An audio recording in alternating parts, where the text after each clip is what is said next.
Gunung Kawi, sebuah tempat yang sudah sangat terkenal di Pulau Jawa, bukan hanya sekadar destinasi wisata, melainkan juga menyimpan berbagai cerita mistis yang membuat banyak orang penasaran.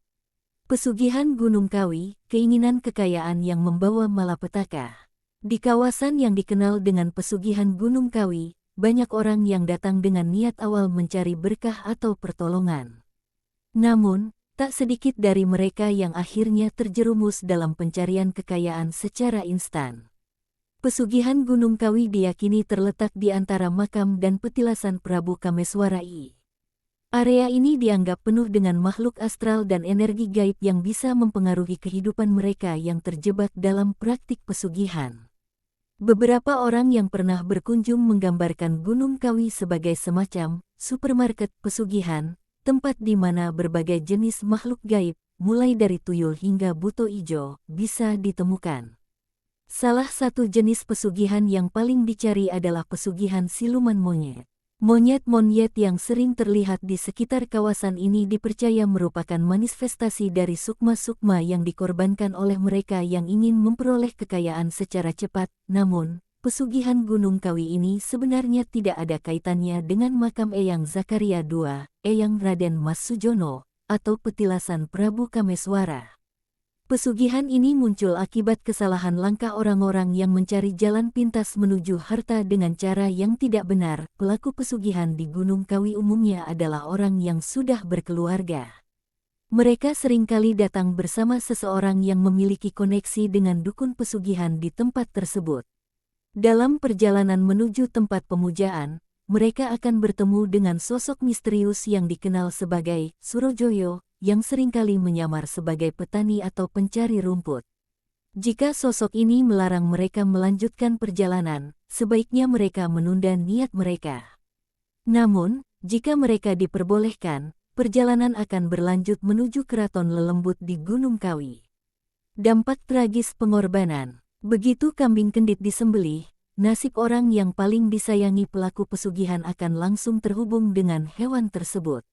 Ketika kambing itu mati, korban pesugihan juga akan merasakan dampak tragis yang sama, seperti kecelakaan atau peristiwa lain yang berujung pada kematian.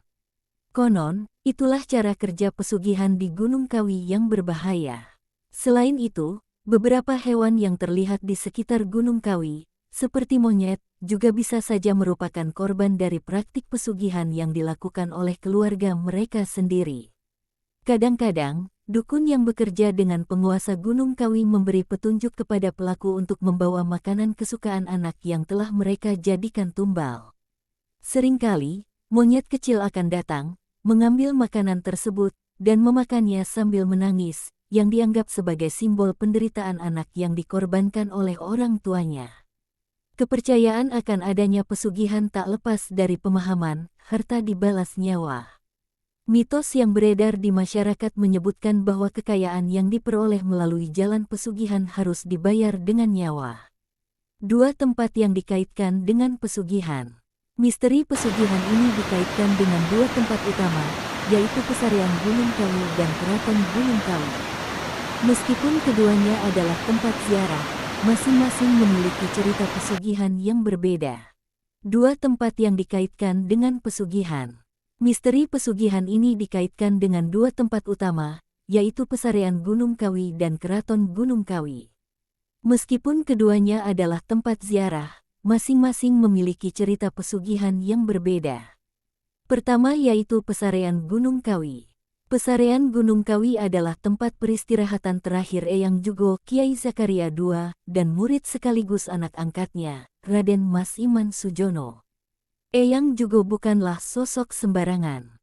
Ia adalah cicit dari Pakubuwono I dan pengawal Pangeran Diponegoro yang wafat pada tahun 1871.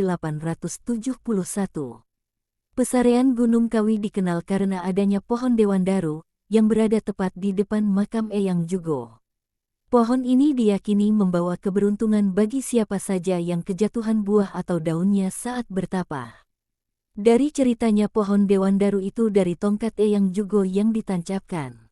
Sering buahnya dinantikan karena dipercaya membawa keberuntungan, berbuah biasanya pada bulan Desember. Konon, Siapapun yang bertapa di bawah pohon tersebut dan kejatuhan buah, daun, atau benda lain, diyakini akan mendapat keistimewaan, termasuk keberuntungan besar atau kekayaan. Namun, mendapatkan berkah itu tidaklah mudah. Ada yang harus menunggu hingga berbulan-bulan. Kedua yaitu Keraton Gunung Kawi. Berbeda dari Pesarean, Keraton Gunung Kawi terletak di puncak yang lebih tinggi, tepatnya 2860 mdpl. Tempat ini memiliki aura mistis yang terasa kental. Kesan sakralnya semakin nyata begitu memasuki area keraton, di mana banyak ditemukan sesajen yang menunjukkan tempat ini sering digunakan untuk pemujaan. Setelah memasuki pintu gapura, pengunjung akan menemui 3 makam yang dipercaya merupakan pengawal setia dari Eyang Tunggul Manik dan istrinya Eyang Tunggul Wati, yang dimakamkan di kompleks dalam keraton. Mereka adalah Eyang Hamid, Eyang Broto dan Eyang Joyo.